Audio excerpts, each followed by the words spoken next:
네, 여러분 반갑습니다. 여러분들이 중간고사를 아주 잘 쳤어요.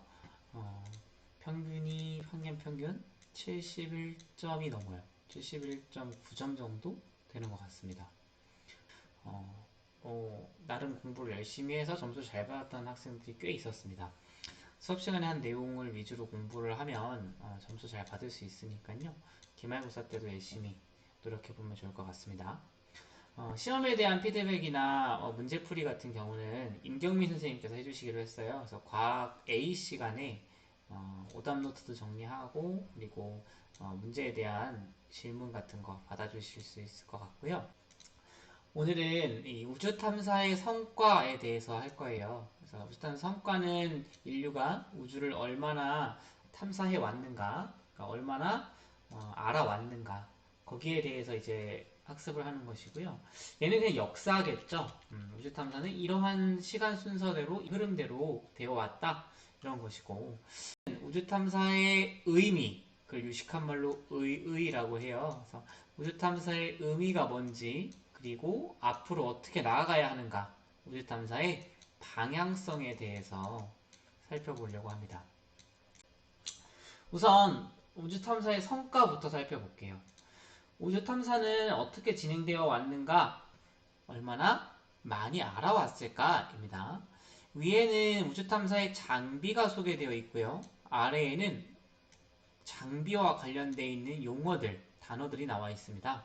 여기 위에 있는 모든 단어들을 활용을 해가지고 이 밑에 있는 타임라인을 완성시켜 주시면 되는 겁니다. 여기 아래 보면 화살표가 길게 나와 있어요. 이 길게 나와 있는 화살표는 시간이 흐른다라는 의미예요. 그래서 가장 왼쪽은 과거, 시간이 점점 오른쪽으로 흘러서 오른쪽 끝에 현재가 나타나 있는 겁니다. 이제 과거는 인류가 우주 탐사를 시작한 시기부터 시작되는 거겠죠. 네. 하나하나씩 사건들을 소개해드리면 여러분들은 여기에다 정리를 하시는 거예요. 뭐 예를 들면 시간을 아래쪽에 써볼까요? 예를 들면 여기 처음에 뭐 기원전 100년부터 시작한다. 그러면 BC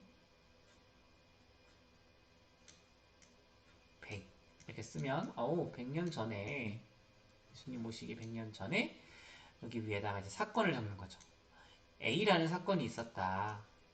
그래서 그 사건에 대해서 여러분들이 제가 소개를 해드리면 그 사건에 대한 내용들을 여기에다가 이제 뭐 설명을 적어도 좋고 그림을 그려도 좋고 그래서 여기다가 이제 본인이 이해할 수 있을 만큼의 내용을 적어주시면 되는 겁니다. 또 시간이 흐르면 흐를수록 또 무슨 사건들이 나타나겠죠. 뭐 예를 들면 뭐 여기는 예를 들어서 B 사건이 있었고 여기에 뭐 C 사건이 있었고 뭐 D 사건이 있었고 이런 식으로 제가 소개를 드리면 여러분들이 여기다가 하나하나씩 다 적어주시면 됩니다. 연도는 여기 아래에다 적을게요. 몇 년, 몇 년, 몇 년 여기 아래다가 그리고 이 사건을 위에다가 그 사건에 대한 본인이 이해한 바 또는 기억하고 싶은 점은 위에다가 이렇게 풍선을 그려도 좋고 뭐 그냥 줄글이나 그림으로 표현해도 됩니다. 그래서 작성을 해서 이것을 제출하도록 하겠습니다. 자, 그러면 본격적으로 소개를 해드려 볼게요. 일단 기원전 100년부터 얘기를 시작해 볼게요. 여기에 BC 100이라고 적으시고 기원전 100년에 이 우주에 대한 이제 본격적인 논의들이 이루어졌었고 거기에 대해서 정설이라고 하는 이론들이 만들어졌습니다. 그때 등장했던 우주에 대한 이론, 그 이름은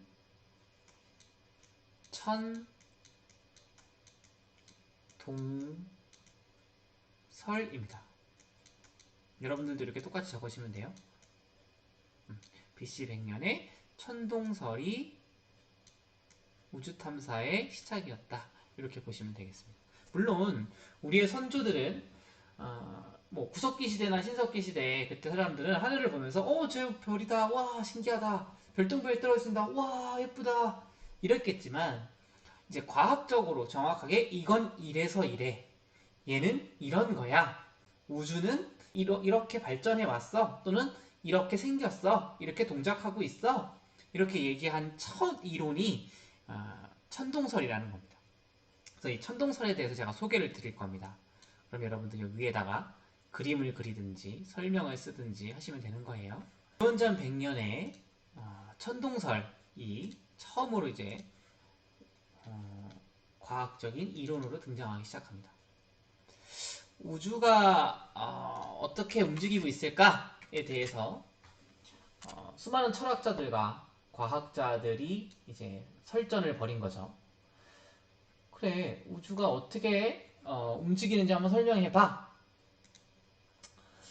그 당시만 하더라도 이 사람들은요, 본인이 우주의 중심이라고 생각을 했습니다. 그러니까 인간이라는 존재가 우주의 중심이다라고 생각을 했어요. 현대에 와서 생각해보면 이건 조금 뭐랄까요, 너무 이기적인 생각이긴 해요. 뭐 지구에 동물들도 많고 식물들도 많고 지구는 같이 나눴어야 하는 그런 공간이고, 그 은하들 많은 것들 중에서 우리는 일부의 하나의 일개의 은하에 불과하고, 거기서도 중심에 있는 게 아니라 변방에 나선팔에 떨어져 있고, 그 나선팔에 떨어져 있는 것 중에서도 태양에 있는 게 아니라 행성, 그것도 세 번째 행성인 지구에 있고요. 그 지구의 주인은 인간이 아니라는 사실을 너무나 잘 알고 있습니다. 그런데 이 당시만 하더라도 인간이 세상의 주인이다, 인간이 세상의 중심이다 라고 생각하는 그러한 기조가 만연했습니다. 그 당시에 유식했던 사람 중에 하나, 프톨레마이오스라는 사람이 있습니다. 이 프톨레마이오스라는 사람은 이런 주장을 합니다. 이 우주의 중심은 지구야. 이렇게 중심을 지구로 놓고요. 이 지구는 완전한 구형이다, 공 모양이다 라고 주장을 합니다. 뭐 본인이 관측을 했는지 뭐 상상 속에 나왔는지 모르겠지만 어쨌든 뭐 그런 주장을 합니다. 근데 이런 주장이 먹혔어요. 먹혔다는 게 이제 받아들여졌어요. 사람들이 다 오 그렇구나 하고 믿었어요. 완벽함에 가까운 이 자연을 믿었던 것 같아요. 그래서 지구도 완벽한 구형이겠구나, 공 모양이겠구나 라고 생각을 했고, 더불어서 이 지구가 우주의 중심에 있겠구나 라고도 생각을 했습니다. 그리고 당연히 인간도 이 지구의 주인이구나 라고 생각을 했던 거예요. 이렇게 지구가 중심이라는 생각을 가지고 있으니 자연스럽게 우주에 있는 달이라던가 태양이라던가 수많은 행성들 그리고 별들은 이 지구를 중심으로 이렇게 돌고 있는 공전을 한다라고 생각을 한 겁니다. 그림에 보시면 지구를 중심으로 달이 이렇게 돌고 있습니다. 원 궤도를 그리면서 빙글빙글 돌고 있네요. 요거는 좀 이해를 할 수 있을 것 같아, 지금 시점에. 근데 보세요. 그 다음 궤도에는 수성이 존재를 해서 이 수성이 지구를 돌고 있어요. 그 다음엔 금성이 돌고 있다고 생각을 하네요. 근데 이제 충격적인 사실입니다. 태양도 지구를 중심으로 공전하고 있다, 이렇게 설명을 해버립니다. 지금의 과학자들이 이것을 본다면 거의 기겁을 했겠죠. 뭐 태양이 돌고 있으니 당연히 화성도 지구를 돌고 있는 거고 목성도 돌고 있는 거고 토성도 돌고 있겠구나 라고 생각을 합니다. 이렇게 생각했던 이론이 생각보다 오래 가요. 얼마나 오래 가냐면 한 1700년가량? 네, 1700년가량 갑니다. 그러는 사이에 무슨 일이 있냐면 이제 기독교가 세계의 패권을 잡습니다. 그러니까 종교가 이제 인류의 삶에서 매우 중요한 위치에 들어오게 됩니다. 뭐 종교혁명이라는 말도 있었듯이 기독교라는 것이 이제 인류 사상에 매우 깊숙하게 침투하게 되는 그런 사건들이 많이 벌어집니다. 기원 전이었으니까요. 기원 후에 뭐 예수님이 탄생하고 그 이후에 이제 기독교가 많이 퍼져나갔잖아요. 그러면서 인간 중심적인 사고와 그리고 이 신에 대한 또는 기독교에 대한 그러한 믿음들이 많이 확산되어 갑니다. 그러면서 이게 자연스럽게 종교와 결탁되기 시작돼요. 이 지구가 완전히 동그랗다, 완전한 구형이다 라고 했던 요 허무맹랑한 이야기는 이제 이렇게 되는 거죠. 아니, 이 우주는 신이 만들었어. 그러니까 당연히 이 지구는 완벽한 구형이어야만 해. 신이 어떻게 잘못 만들겠어? 완전하게 동그랗게 못 만들 수는 없을 거 아니야. 신은 정말 완벽하기 때문에 지구도 완전히 둥글게 만들었어. 그리고 이 지구를 중심으로 모든 행성과 달과 별이 다 돌고 있는 거야. 이렇게 설명을 해버립니다. 그러니까 완벽성을 여기에다가 이제 신의 완벽성을 들러 씌운 거죠. 그러면서 이 천동설이 1700년이나 기세등등하게 사람들의 생각 속에 뿌리 깊이 내립니다. 사람들이 여기에 대한 의심은 거의 없었지만 일부 사람들의 생각이 깨었습니다. 아까 봤던 그림하고는 조금 다른 그림인데요. 보시면 태양이 중심에 있습니다. 태양이 우주의 중심에 있고요. 그 뒤에 수성이 돌고 있고 그 뒤에 금성이 돌고 있습니다. 그 뒤에 지구가 태양을 돌고 있는 모습이 보이네요. 그 다음에 화성이 돌고 있습니다. 지금 보여드리는 이 그림은 아까 그림 대비 좀 다른 점이 있습니다.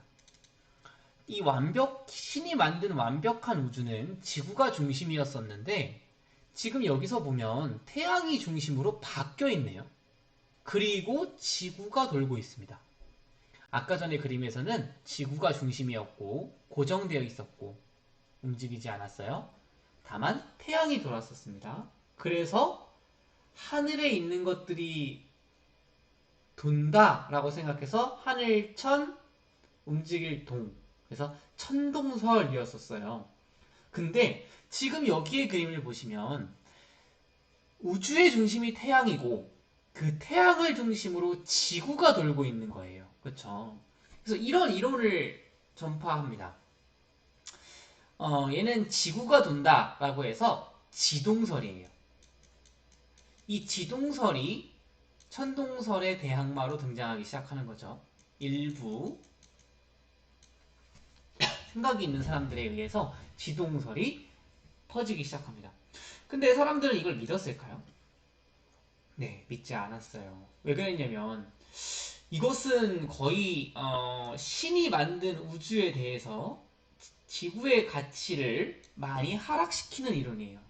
인간의 우주의 중심에 있어야 하는데 또는 신이 이 우주를 지구를 중심으로 완벽하게 만들었어야 했는데 그렇지 않았다. 이거는 거의 신성모독이다. 이런 식으로 취급을 해버리고요. 따라서 이 이론은 받아들여지지 않습니다. 지금 와서 되돌아보면 이 이론이 맞죠, 사실. 이 지구가 돈다라는 이 지동설이 맞습니다. 그런데 이 당시의 사람들은요, 너무 신념이 바로 우주를 만든 신에 꽂혀 있었기 때문에, 즉 종교에 꽂혀 있었기 때문에 이 이론은 받아들여지지 않습니다. 근데 이때 아주 유명한 과학자가 한 명 등장을 합니다. 그 이름이 누구냐? 이렇게 생겼어요. 그 이름 갈릴레오 갈릴레이입니다. 이 갈릴레오 갈릴레이 여러분 많이 드셔보셨죠? 근데 뭐 하는 사람인지 잘 모르시죠? 네. 여러 가지 업적을 남겼어요. 근데 이제 우주에 대해서도 엄청난 업적을 남기셨습니다. 이 갈릴레오 갈릴레이가 등장을 해요. 이 갈릴레오 갈릴레이는요, 망원경을 가지고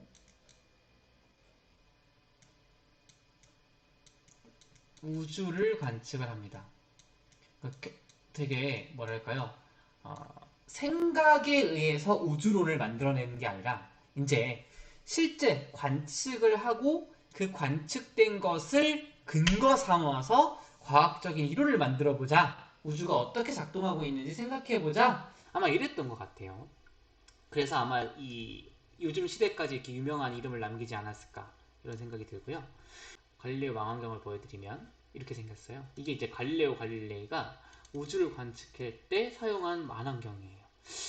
이 망원경 지금 거와 비교하면 되게 초라해 보이고 왜소해 보이지만 그 당시만 하더라도 망원경을 가지고 우주를 본다라는 생각은 아무도 못했어요. 신기하죠? 와우. 어떻게 망원경을 가지고 우주를 봐? 뭐 이런 그런 사람들의 반응이었습니다.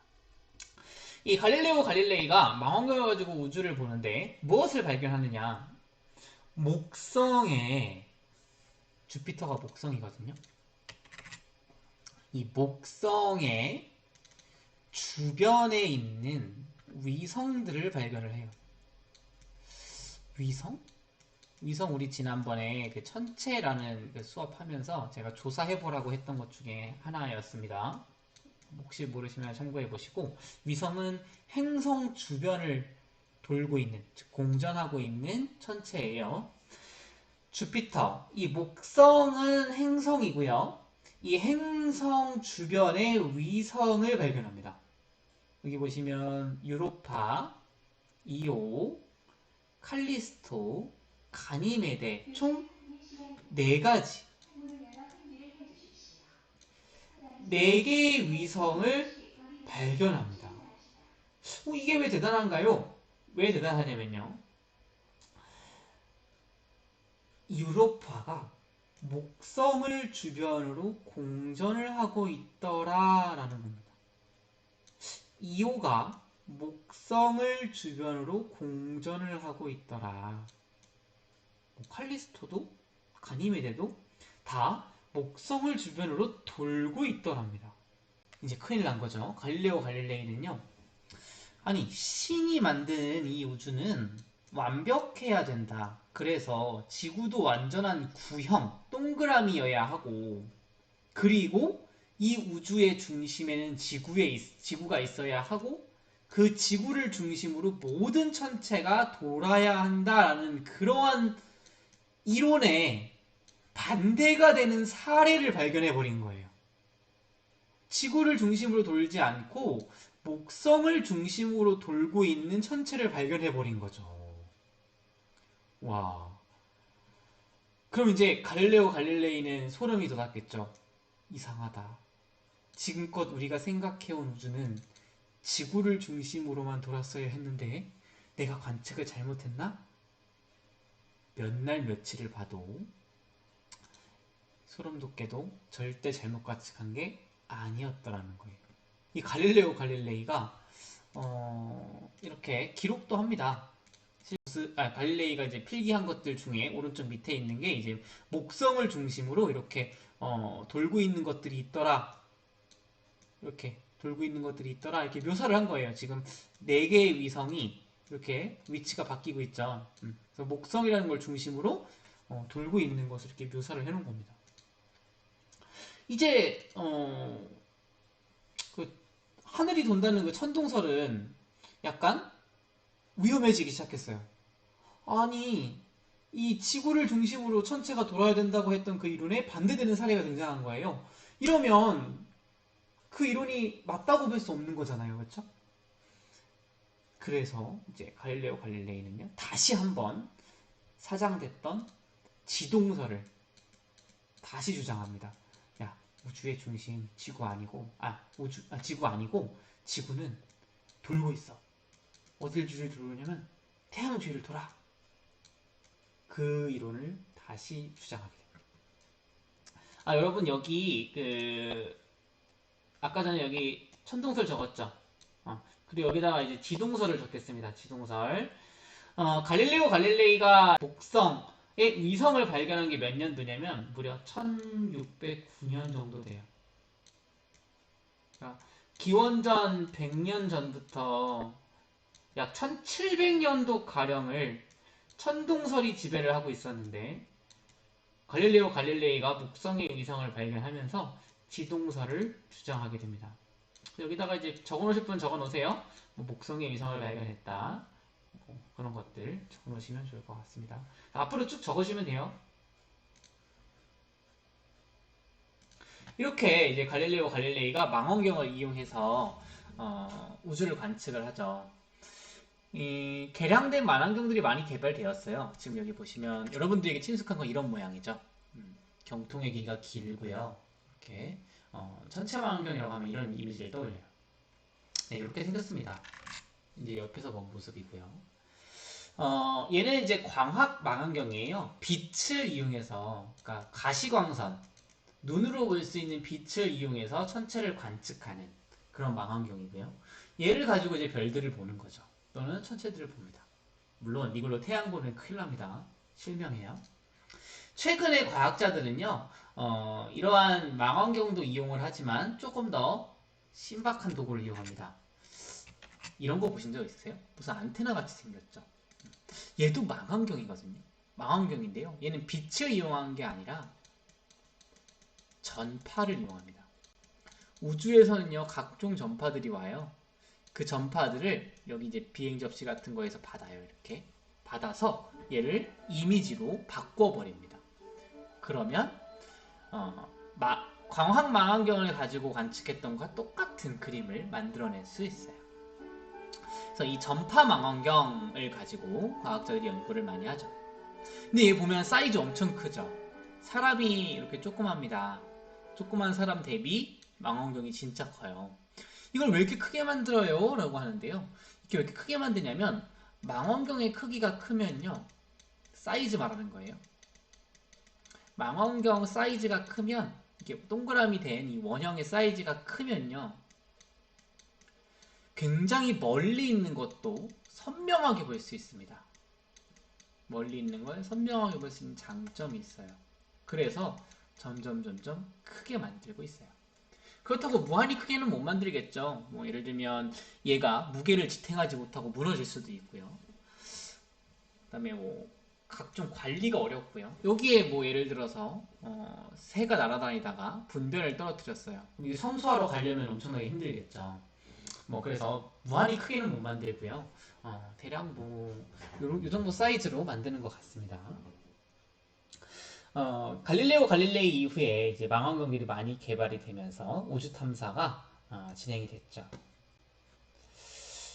이 와중에 인류에게는 아주 큰 재앙이 벌어집니다.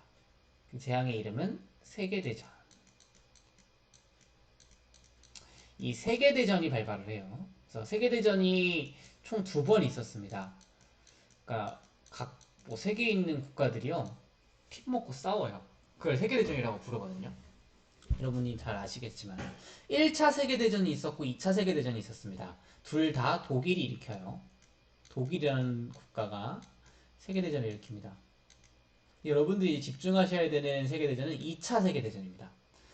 이 2차 세계대전에 독일이 전쟁을 일으켜요.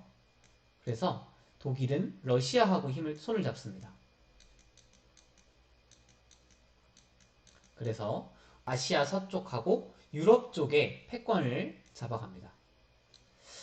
한편 이제 동아시아 쪽은 일본, 우리 옆나라죠. 일본이 이 세계 2차 대전에 패권을 많이 잡습니다.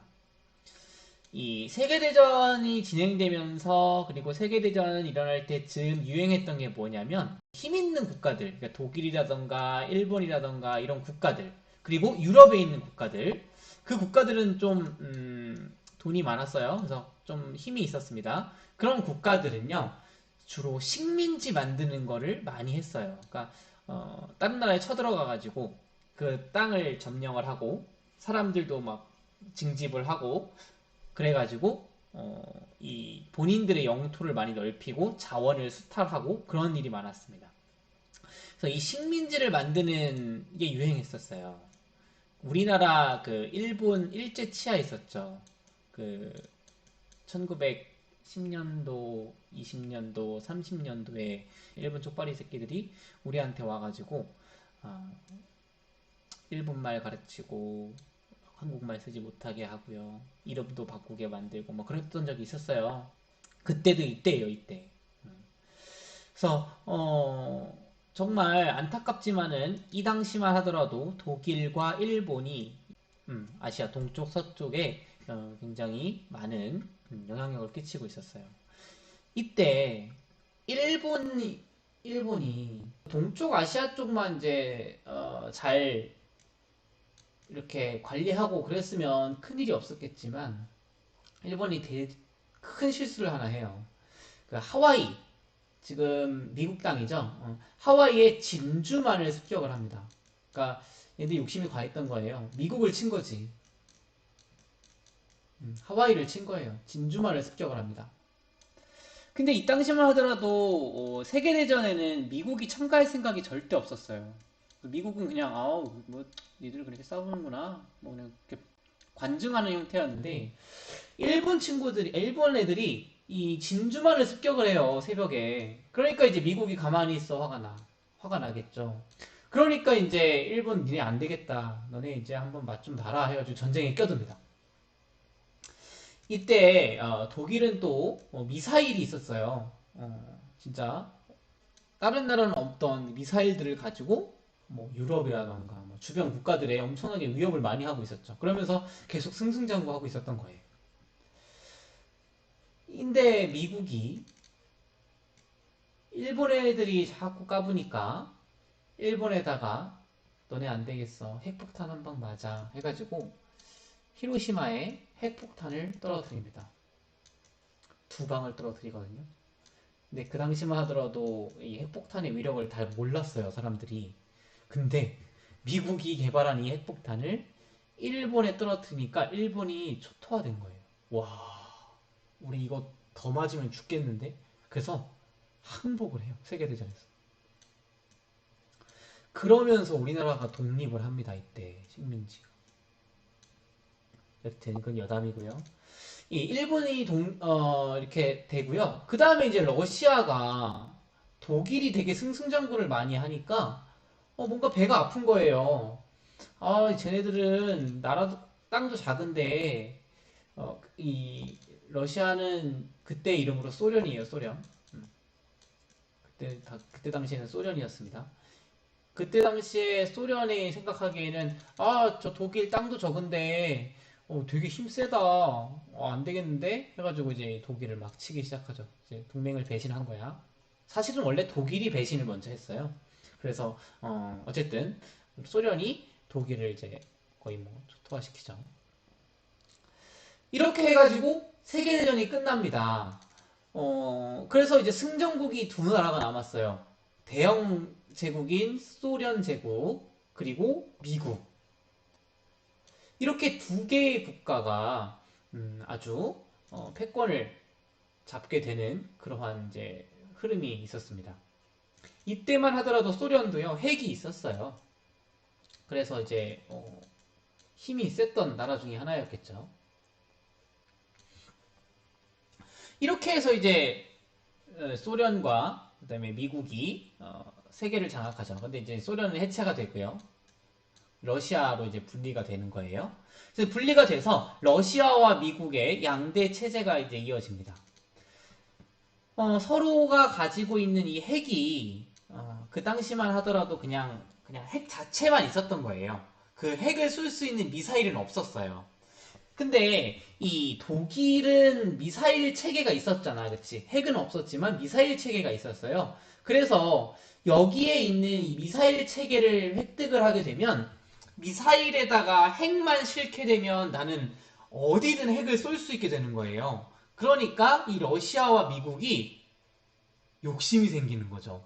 야, 우리 저 미국 이겨야 되지 않겠냐? 야, 우리 저 러시아 좀 밟아야 되지 않겠냐? 우리 좀 개발하자 해가지고 경쟁이 붙습니다. 그래서 러시아와 미국의 미사일 개발 경쟁이 붙어요. 미사일 개발 경쟁이 붙어서 승리한 국가가 누굴까요? 바로 그 국가는 러시아입니다. 의외죠? 러시아가요, 미사일을 더 먼저 개발해요. 그래가지고요, 이 미사일을 쏘아 올립니다. 말이 미사일이지 대륙 간의 미사일이기 때문에 얘를 로켓이라고 부르는 거예요. 사정거리가 10,000km 이상인 것들, 걔를 로켓이라고 부르죠. 로켓을 개발을 하는 거죠. 이 로켓이 개발이 되어서 이제 자랑을 해야 될 거 아니야? 그렇다고 여기다 핵 실어가지고 미국에 쏘면 전쟁하자는 거잖아? 그러니까 이제 그렇게는 못하고, 로켓을 개발해가지고, 로켓의 위에다가 원래 핵을 실어야 되는데, 이 부분에다 이제 핵을 실어야 되는데, 핵은 안 싣고, 여기다가 이제, 인공위성을 붙여요, 이렇게. 왜냐면 사정거리가 10,000km이기 때문에 얘는 우주까지 나갔다가 들어오거든요. 그러니까 결국에 나는 우주에 뭔가를 쏘아 올릴 수 있다면 걔는 로켓이 있다는 게 증명이 되는 거기 때문이에요. 그래서 인공위성을 실어가지고 쏘아 올리죠. 그래서 인류 최초의 인공위성이 이렇게 쏘아 올려집니다. 되게 뭘까요? 군사 경쟁에 의해서 만들어졌던 그러한 체계 때문에 인류 최초의 인공위성이 이렇게 쏘아 올려집니다. 얘가 이제 인류 최초의 인공위성입니다. 그때 쏘아 올렸던 로켓의 이름이 중요해요. 로켓의 이름이 스푸트니크입니다.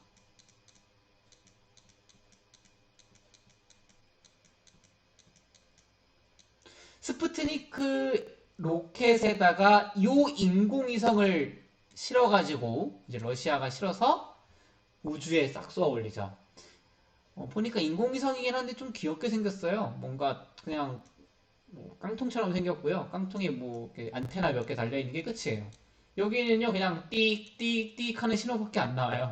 근데 그걸 쏘아 올린 거예요. 왜? 나 로켓 있다고 자랑하기 위해서. 그러니까 이제 미국이 가만히 있을까요? 무서울까요?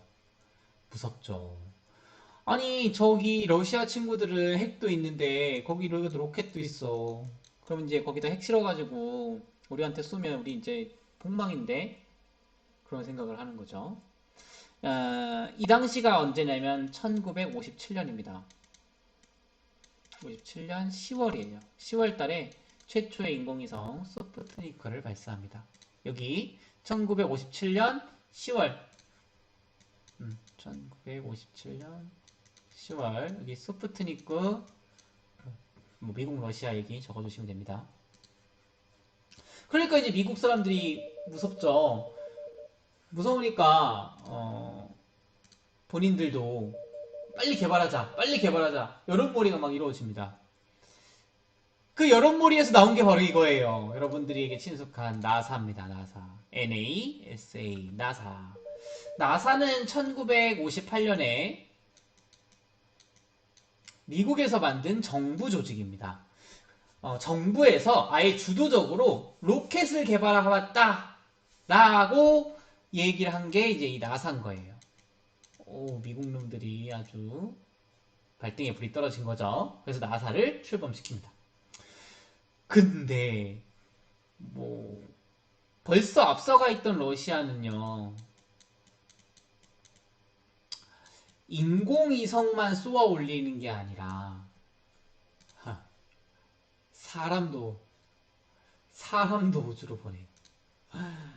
야, 우리 기술력 엄청나. 뭐 로켓도 있고 여기에 뭐 사람도 타고 우주에 가. 최초의 우주인 유리 가가린이라는 사람이거든요. 최초의 우주로 나갔던 사람이에요. 이 유리 가가린이요. 가가린. 1961년에 최초의 우주로 나갑니다. 그러니까 이제 큰일 났다.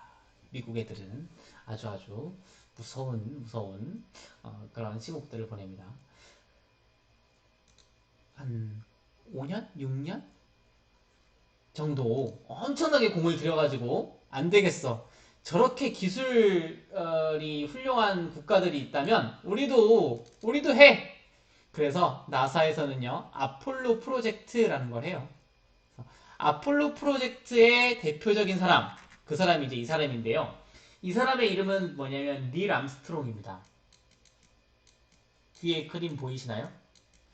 이 뒤에 있는 그림이 달 사진이거든요. 이게 상징적인데요. 닐 암스트롱이요.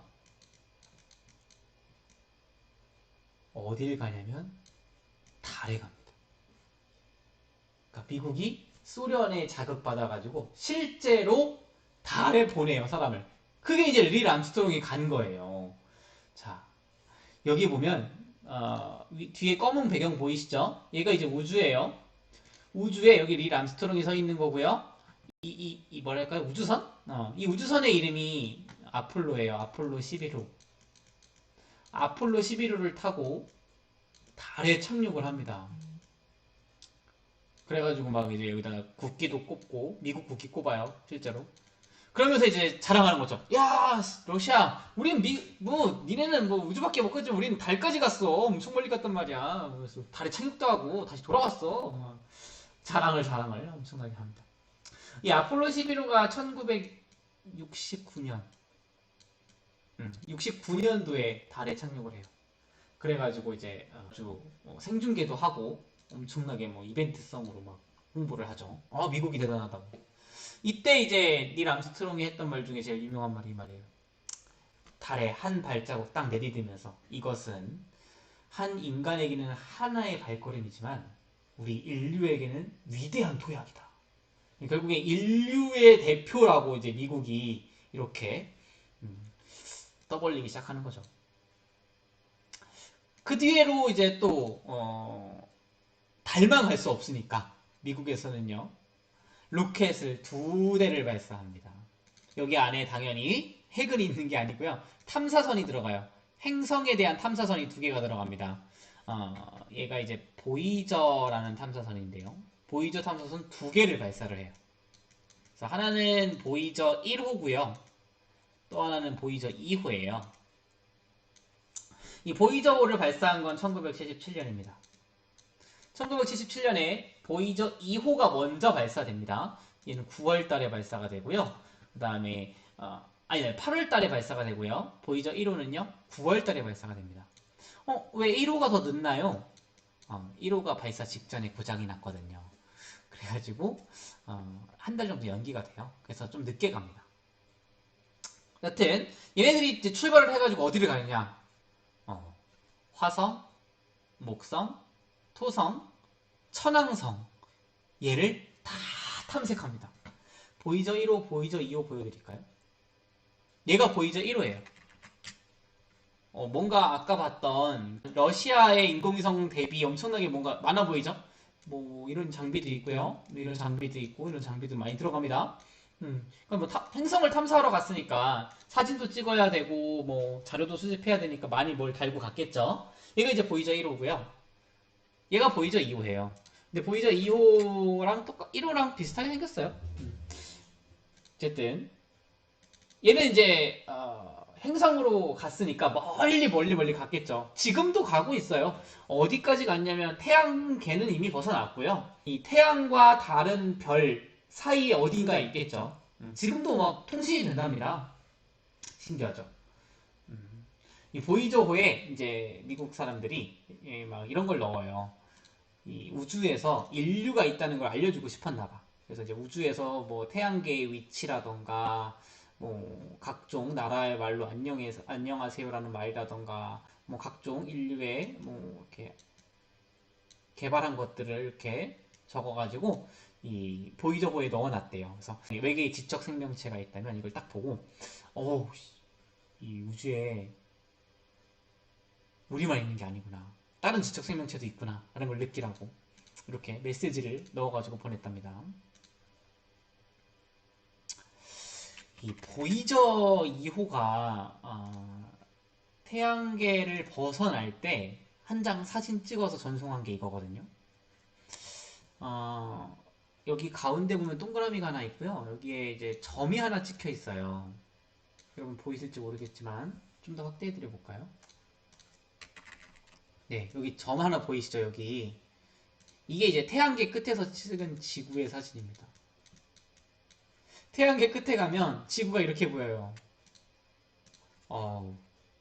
나는 이 지구에서 굉장히 욕심부리면서 아둥바둥 아주 힘들게 살고 있는데 우주에서 보니까 뭐 거의 뭐 먼지에 불과하죠. 점에 불과합니다. 여러분이 얼마나 가치 없는 존재인지 인식하시기 바랍니다. 나도 가치 없지만 다 같이 가치 없는 존재예요. 우주가 많이 넓잖아요, 그렇죠? 네. 그 뒤에 이제 여러 국가들이 이제는 경쟁보다는 협력을 좀 해야 될 것 같다라는 생각을 많이 합니다. 뭐 경쟁에서 뭐 하겠어요, 그쵸? 이 협력을 통해서 우주를 탐색하기로 했고요. 그 중에 이제 하나의 성과물이 이겁니다. 얘는 밑에 지구가 보이시죠? 우주에 떠 있는 망원경입니다. 우주 망원경입니다. 우주 망원경.